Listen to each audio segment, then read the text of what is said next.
Welcome back to the Code 1098 True Crime Podcast. Thanks for tuning in. This week's case takes us to Milwaukee, Wisconsin.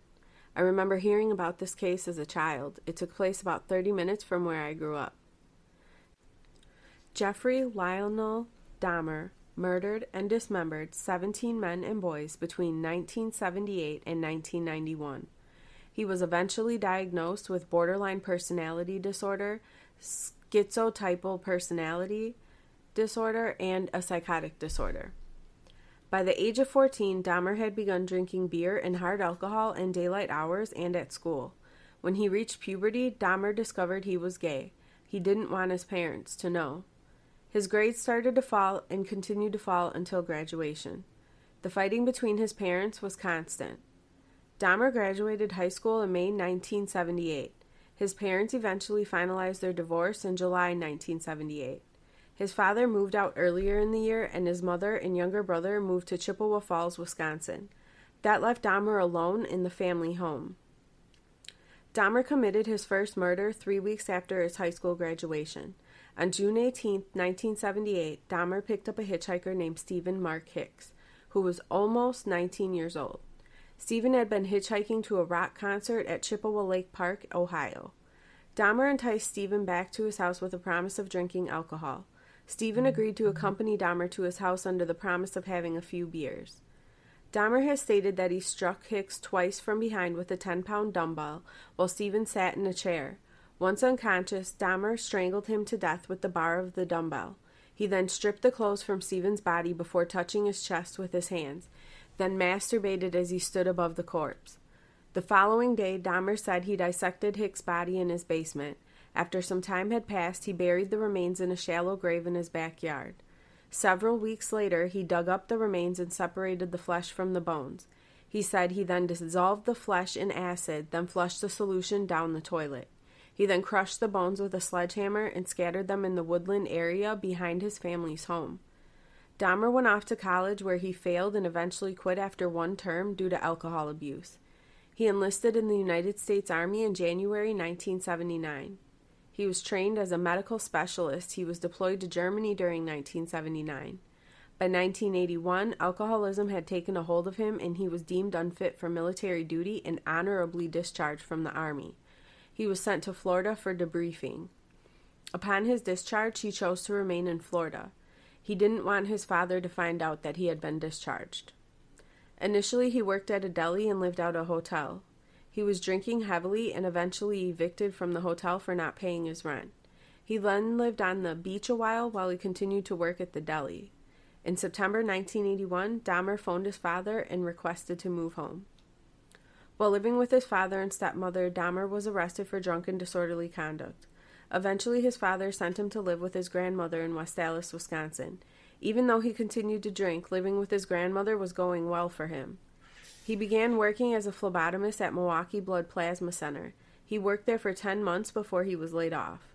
A few months before he lost his job, he was arrested and later convicted of indecent exposure stemming from an incident at Wisconsin State Fair Park, in which he exposed himself to 25 people, including women and children. In January 1985, Dahmer was hired at the Milwaukee Ambrosia Chocolate Factory, where he shortly after began to familiarize himself with Milwaukee's gay bars, gay bathhouses, and bookstores. He also stole a male mannequin from a store. Upon his grandmother discovering the mannequin stored in a closet, she made him get rid of it. In late 1985, Dahmer had been regularly and frequently visiting the bathhouses. During his sexual encounters, he has said he has become frustrated at his partners that would be moving during the encounter. In June 1986, he began administering sleep pills to his partners by giving them liquor laced with sedatives. He would then wait for his partner to fall asleep before performing various sexual acts on them. In order to maintain an adequate supply of the sedatives, Dahmer told his doctors he worked nights and required the medicine to cope with this schedule. After about a dozen instances in which Dahmer drugged his partner, the bathhouses revoked his memberships. After this, he began to use hotel rooms to continue his practices. On September 1986, Dahmer was arrested upon a charge of lewd and lascivious behavior for masturbating in front of two 12-year-old boys as he stood near the Kinnickinnic River in Milwaukee. He was initially claimed to have been urinating and was unaware that there were witnesses. A short while later, he admitted to the offense. On November 20th, 1987, Dahmer met a 25-year-old man from Michigan named Stephen Tuomi at a bar and convinced Stephen to return to the hotel in Milwaukee where Dahmer had rented a room. According to Dahmer himself, he said he had no intention of murdering Stephen, but rather intended to simply drug him and lie beside him as he explored his body. The following morning, Dahmer woke up to find Stephen lying beneath him on the bed, and his chest was crushed in and black and blue. Blood was also seeping from the corner of his mouth. Dahmer's fists and a forearm were heavily bruised. Dahmer claims he had no memory of having killed Stephen. In order to dispose of Stephen's body, Dahmer purchased a large suitcase in which he used to transport the body to his grandmother's residence. About 1 week later, he severed the head, arms, and legs from the torso. He then filleted the bones from the body before cutting the flesh into pieces small enough to handle. Dahmer then placed the flesh inside plastic garbage bags. He wrapped the bones inside of a sheet and used a sledgehammer to turn them into splinters. The entire dismemberment process took Dahmer approximately 2 hours to complete. He disposed of all the remains except the severed head in the trash. Dahmer kept the victim's head wrapped in a blanket. After approximately 2 weeks, Dahmer boiled the head in a mixture of Solex and bleach in an effort to retain the skull, which he then used as stimulus for masturbation. Eventually, the skull became too brittle from the bleaching process, so Dahmer pulverized and disposed of it. After the murder of Stephen, Dahmer began to actively seek out his victims, most of whom he met at or near gay bars. He would typically lure them to his grandmother's house. He would drug his victim before or shortly after engaging in sexual activity with them. Once his victim was unconscious with sleeping pills, he then strangled them to death. Approximately 2 months after murdering Stephen, Dahmer lured a 14-year-old male child prostitute to his home. He engaged in sexual activity with the child, drugged him, and then strangled him. He disposed of his body in the same manner of the previous victim. In March 1988, Dahmer met a 22-year-old man named Richard Guerrero outside of a gay bar. Dahmer once again lured the man to his grandmother's residence, drugged him with sleeping pills, and strangled him with a leather strap. Dahmer then performed oral sex upon the corpse. This time, Dahmer dismembered his victim's body within 24 hours of murdering him. He once again disposed of the remains in the trash and retained the skull before he pulverized it months later. The following month in April, Dahmer lured another young man to his house. However, this time, after giving the victim a drugged coffee, both he and the victim heard Dahmer's grandmother call out to him. Although Dahmer replied in hopes to get his grandmother to believe he was alone, she ended up seeing that he was not alone. Because of the risk this posed, Dahmer opted not to kill this victim. Instead, he waited until he had become unconscious and took him to the hospital. In September 1988, Dahmer moved out of his grandmother's home and into an apartment on North 24th Street in Milwaukee.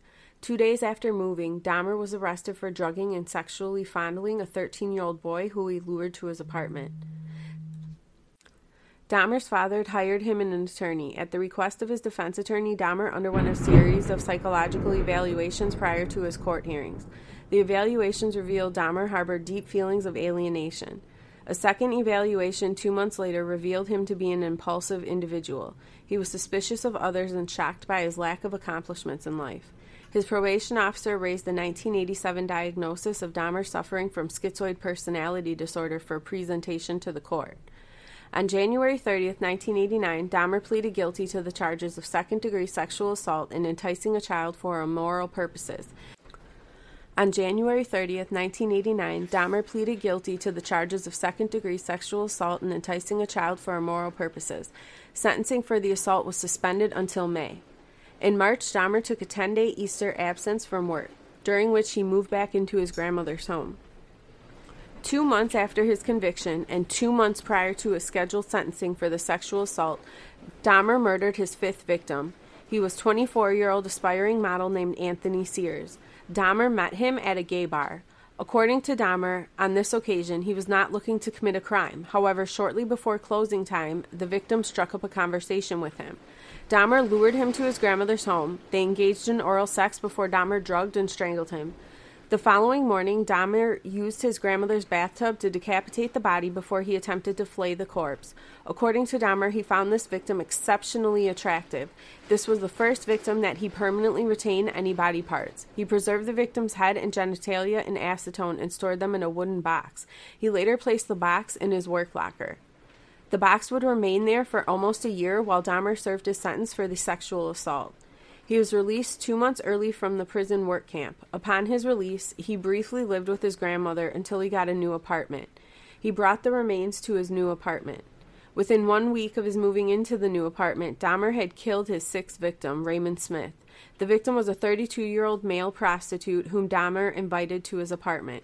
He gave his victim a drink laced with 7 sleeping pills and then manually strangled him. A week after that, around May 27th, Dahmer lured another young man to his apartment. This time, Dahmer accidentally consumed the drink that contained sedatives intended for the victim. When he woke up the following day, he discovered his intended victim stole several items of clothing, $300 in cash, and a watch. Dahmer never reported this incident to the police, although he did end up telling his probation officer that he had been robbed.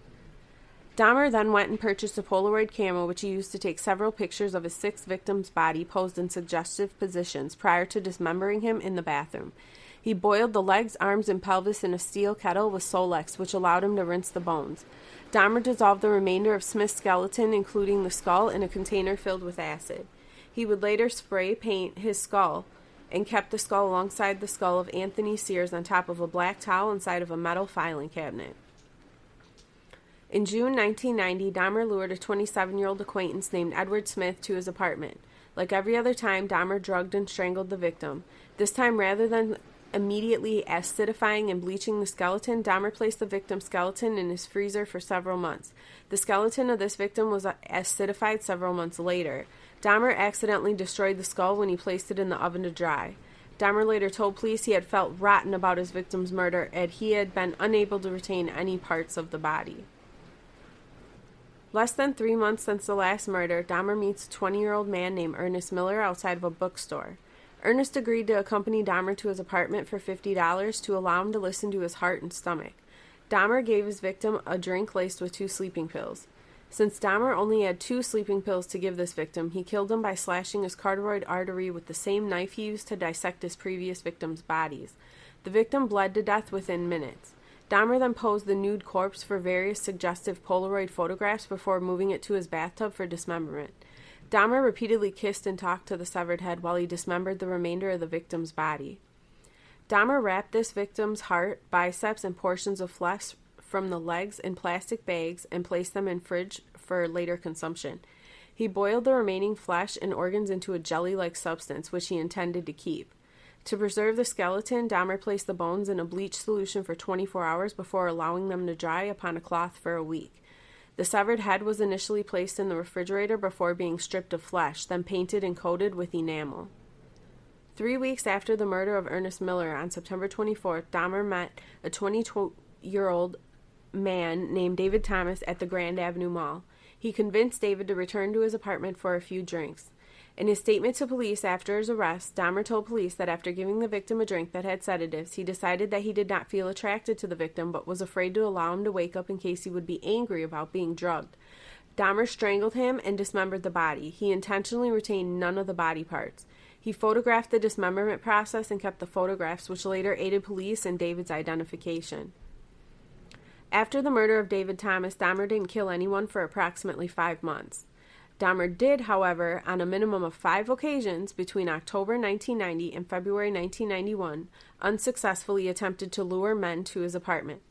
Dahmer is known to have regularly complained of both anxiety and depression to his probation officer, which included frequent references to his sexuality, his solitary lifestyle, and financial difficulties. On several occasions, Dahmer is known to have referred to harboring suicidal thoughts. In February 1991, Dahmer found a 17-year-old boy named Curtis Straughter standing at a bus stop near Marquette University. Dahmer had stated that he got Curtis to his apartment with an offer of money for posing for nude photos, with the added incentive of sexual intercourse. Dahmer drugged this victim just like so many before him. He cuffed his hands behind his back, then strangled him to death with a leather strap. He then dismembered him, retaining the skull, hands, and genitals and photographing each stage of the dismemberment process. Less than 2 months go by, and on April 7th, Dahmer meets 19-year-old Errol Lindsay. Dahmer lures the victim to his apartment, where he drugged him, drilled a hole in his skull, and poured hydrochloric acid into it. Dahmer has told police that this victim woke up after this experiment, saying, "I have a headache, and what time is it?" In response to this, Dahmer again drugged him. He then strangled him. He decapitated his head and retained his skull and skin. Dahmer performed the experiment in the hope of inducing a permanent, unresisting, submissive state. By 1991, several of Dahmer's neighbors had repeatedly complained to the building's manager of the foul smells coming from apartment 213. They also complained about the sounds of falling objects and the occasional sound of a chainsaw. When the building manager contacted Dahmer in response to the complaints, he initially stated that the odors were caused by his freezer breaking and food rotting. On other occasions, he informed the building manager that the reason for the reoccurrence of the odor was that several of his tropical fish had recently died and that he would take care of it. On the afternoon of May 26, 1991, Dahmer found a 14-year-old Lao teenager named Konorak Sinsasomophone on Wisconsin Avenue in Milwaukee. Unknown to Dahmer, this boy was the younger brother of the boy whom he had molested in 1988. The young victim posed for 2 pictures in his underwear before Dahmer drugged him and actually sexually assaulted him. This time, Dahmer drilled a single hole into the victim's skull, after which he injected hydrochloric acid into the frontal lobe. Dahmer led the boy into his bedroom, where the body of 31-year-old Tony Hughes, who Dahmer killed 3 days prior, lay naked on the floor. The victim fell unconscious. Dahmer laid alongside the victim while he drank several beers before leaving his apartment to drink at a bar and then go purchase more alcohol. In the very early morning hours on May 27th, Dahmer walked towards his apartment and discovers his young victim sitting naked on the corner of 25th and State. The victim was talking in Lao with 3 distressed young women. Dahmer approached the women and told them that the victim was his friend and attempted to lead him back to his apartment. The 3 women resisted and told Dahmer they had already phoned 911. 2 Milwaukee police officers responded to the 911 call. Dahmer told the officers that the victim was his boyfriend and that he had drank too much after a lover's quarrel. Dahmer told them that the victim frequently behaved like this when he was intoxicated. The 3 women were in shock. One of the women attempted to point out to one of the officers that the victim had blood upon his testicles, was bleeding from his rectum, and that he had struggled against Dahmer's attempts to walk him to his apartment prior to their arrival. But the officer harshly told the woman to butt out and shut the hell up, and not to interfere. Shortly after the Milwaukee police officers arrived, 3 members of the Milwaukee Fire Department arrived, and these individuals also examined the victim for injuries and provided a blanket for police officers to cover him up. One of the 3 firefighters believed the victim needed treatment, but the police officers directed the fire department to leave the scene. Shortly after, a 3rd officer arrived at the scene. All 3 officers escorted Dahmer and the victim to the apartment. One officer said he smelled nothing unusual. Another officer stated he noted a strange scent reminiscent of excrement inside the apartment. Upon the police's departure from the apartment, Dahmer again injected hydrochloric acid into the victim's brain. The injection proved fatal. The following day, Dahmer took leave from work to devote his time to the dismemberment of the bodies of his young victim and Tony Hughes. He retained both victims' skulls. On June 30th, Dahmer traveled to Chicago, where he met a 20-year-old named Matt Turner at the bus station. The victim accepted Dahmer's offer of traveling to Milwaukee for a professional photo shoot. Dahmer drugged, strangled, and dismembered Turner and placed his head and internal organs in separate plastic bags in his freezer. Turner was not reported missing. 5 days later, Dahmer lured 23-year-old Jeremiah Weinberger, whom he met at a Chicago bar, to his apartment. He drugged the victim and injected boiling water through his skull twice, which sent him into a coma. He died 2 days later. On July 15th, Dahmer encountered 24-year-old Oliver Lacey in Milwaukee. The victim agreed to go to Dahmer's apartment, where they engaged in sexual activity before Dahmer drugged him. On this occasion, Dahmer wanted to extend the time he spent with the victim while alive. After unsuccessfully attempting to render Lacey unconscious with chloroform, he called into work to take the day off. Once Dahmer strangled this victim, he had sex with the corpse before dismembering him. He placed the victim's head and heart in the refrigerator and his skeleton in the freezer. 4 days later, Dahmer lured 25-year-old Jason Braidhoff to his apartment. Dahmer strangled the victim and left him lying on the bed covered with a sheet for 2 days. On July 21st, Dahmer discovered the head covered in maggots. He decapitated the body, then cleaned the head and placed it in the refrigerator. He later acidified the victim's torso, along with those of 2 other victims killed within the previous month. On July 22, 1991, Dahmer tried to lure 3 men to his apartment to pose for nude photos, drink alcohol, and hang out. Only one of the men agreed. 32-year-old Tracy Edward went to Dahmer's apartment with him. When the victim got to the apartment, he noticed the foul odors and several boxes of acid on the floor. Dahmer told him the acid was for cleaning bricks. When the victim turned his head to look at the fish tank, Dahmer placed a handcuff on him. The victim resisted and questioned why Dahmer was attempting to handcuff him. Dahmer attempted to handcuff both the victim's hands together, and the victim continued to resist. Dahmer then attempted to get the victim to take pictures and even brandished a knife at the victim while telling him he wanted to eat out his heart. The victim tried to keep reminding Dahmer that he was a friend and attempted to gain Dahmer's trust by not resisting and using the bathroom as an excuse to escape. The victim punched Dahmer in the face and knocked him over before running out the front door.